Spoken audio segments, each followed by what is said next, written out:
Welcome back to Vegas Live with Ninon. I'm Ninon, your host, and of course we're down here at the Pepper Mill Lounge. Absolutely fabulous on the red sofa. And I must ask you, don't forget to subscribe. Go to YouTube and subscribe to Vegas Live with Ninon. The more subscriptions we have, the bigger we get. And because of all of you out there, we are really very, very big, and we're doing very, very well. And how are you? I'm good. I'm really we have good. Vicki. I was fascinated by her name because it's Vicki-Ann Bush. So is it Vicky has an ambush? Vicki-Ann. Vicki-Ann Bush? Yeah, But first there's name like an Vicki-Ann. ambush. And I was just wondering, Yes. are you having an I'm ambush? going to ambush them with my You're book.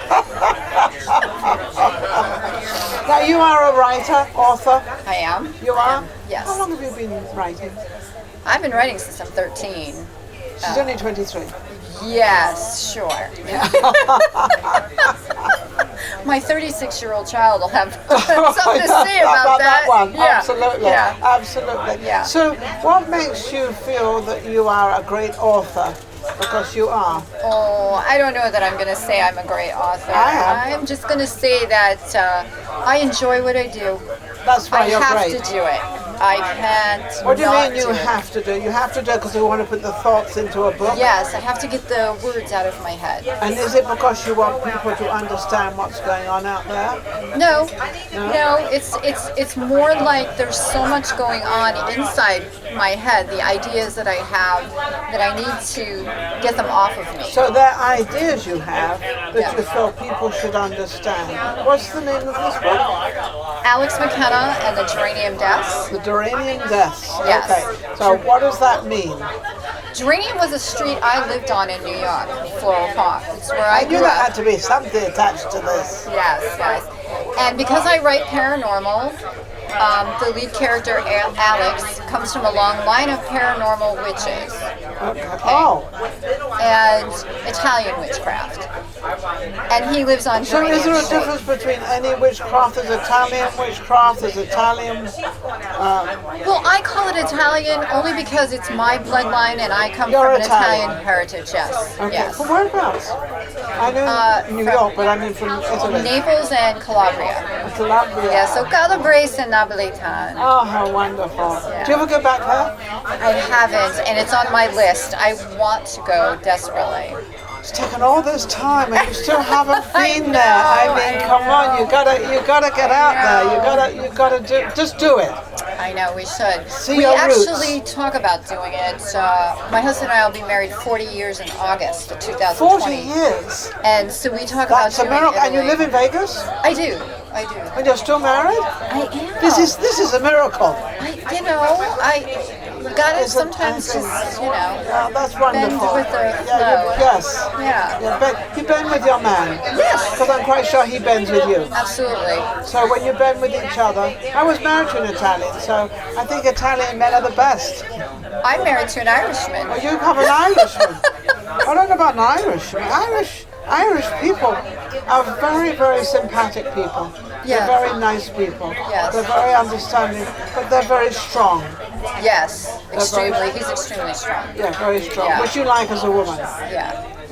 Yes. Back to exactly. your book. So you wrote this book about your street. Why? What happened? Well, the reason I primarily wrote it is because the character is transgender. He's a transgender 17-year-old boy. I wanted the focus to be on the paranormal, not on the transgender. So this way, a teenager who is transgender can pick up the book and have something to relate to, but not be told about their daily plight. I'm not the person to tell them. They go through it. Well, no, it's their life. It's Right. their thing. I want them Who to are have we to something- say anything? Right. I want them to have a character they can relate to, but also take them into a world of fantasy. And that's where the whole thing comes in. With So the how did paranormal. you manage to get all this together? Did you know this guy? Did you know? No, about he's created out You of. created him. Yes, he's How? Where did you get your thoughts and everything to create him? someone close in my family. Oh, really? He's Yes. transgender. Yes. Yes. So were you able to be open with him? And oh no, I guess he was open with you. Actually, probably more like it, right? Yes. Yes. Why? Why did I do it? Yeah, why was he open with you? Did he feel comfortable? Did he? Why? Yes, he felt very comfortable. Yes. Because you didn't judge him. Exactly. Yeah. Nobody in the family is judgmental in that, when it's family members and things in society, it's very funny. Even my parents and my grandmother, very, very accepting people. They accepted him, who he was, why he was, and what he was. Yes. So now, did this make him feel very open to you, but also very comfortable in his own family setting? Yes. Sometimes a lot of the transgender people, have to leave home and they don't tell anybody anything that's going on in their life because they know or they feel, doesn't mean they know, that they won't be accepted. Right. No. This person is very accepted within the family and his family. And his family. Yes. As well. Yes. So is that why you wanted to bring this out there?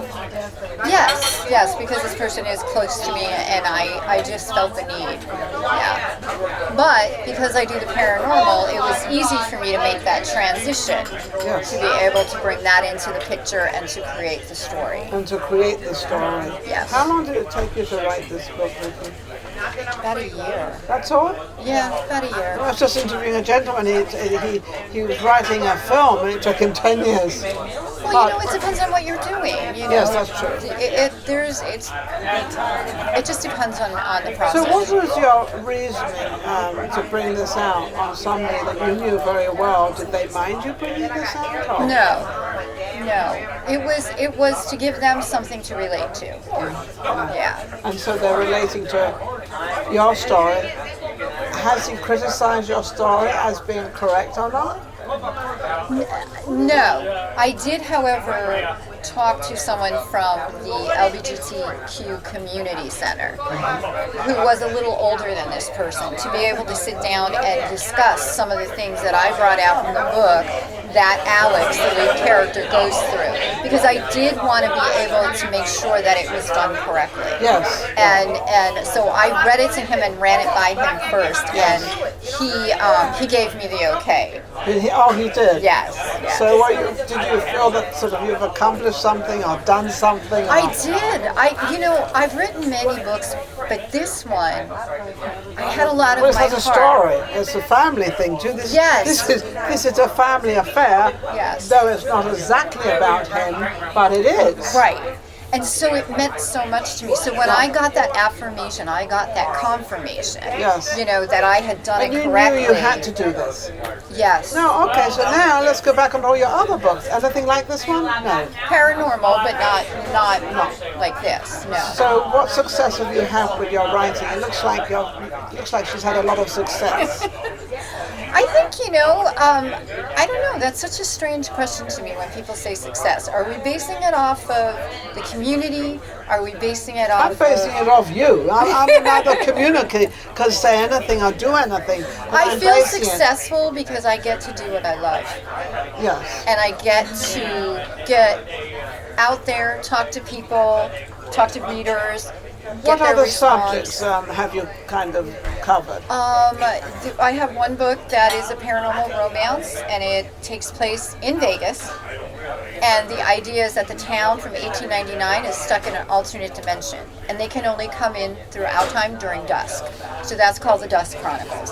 So that whole And it's about Vegas? Yeah, yes, it takes place in Vegas. It takes place in Vegas, because Yes. Vegas really didn't start till what? 1932, 33. You can go back to settlers coming in, like I See? said, 1899. Yeah, They were on their way to California, and they broke down. Actually, yeah, it's just pretty much. So, yeah. I was joking. Yeah, there was things, because I had to do research, and there was little spurts of communities back then. I know you wouldn't think it, because I didn't think it either. When I researched, I found out. No, because we always sort of talk about Vegas, but Vegas still was a town in 1932. It wasn't something Right. This was completely more like, scattered settlers. Well, Yes, it's funny yes. because you have that when you drive from Vegas to Los Angeles. You have these little scattered 2 or 3 houses and Yes. 2 or 3 houses and people, and I often look and think, why do people live there? But maybe they broke down and can't leave. I don't know. Maybe they like the peace. So Maybe what was for Vegas them, like in the late 1800s? Was it It was very much rural. I mean, it was without just gambling, nothing? No, they just were settlers who came in and lived their lives and made their camp. Made their homes. It's interesting though. You brought up going to Vegas to California, and one of my books takes place at Prim, Nevada state line. Oh, Prim. And room 629 is the whole idea is that there is nothing out there, and these college kids go out and they see a neighborhood in the middle of the desert, and then it disappears. So, like you're saying, it's very, very rural out there, right? And then to see a neighborhood, and then there's no neighborhood, certainly you gets your see interest. something, 2 or 3 houses, and then all of a sudden there's nothing. Right. And you often wondered, how do they get electricity, or how does this, or how does that, and everything else. But they're used to living like that. This is probably what they love. Yes. So you must get an awful lot. Well, you do a lot of research then in all your books. Depending on the book, but yes. What else have you written? I have written The Fulfillment, which is Angels and Demons Living in Boulder City. You really choose some different subjects, don't you? I mean, your husband is living with a woman with many characters, right? Yeah, and he does it very well. Yes, after 40 years. Yeah. That's a long time. It is. But at the same time, he allows you to fulfill your dream as a writer, obviously. I think he's actually a big inspiration. Not only a supporter but inspiration. And if it weren't for him, I don't think I'd be able to do some of the things that I do, because he is there for me and he does support Now, do you often ask him, like, if you're stuck on something, you're writing it, and say, what do you think about this, or what's your opinion on that? No, he's an artist. He's a pinstripe artist. He does that stuff.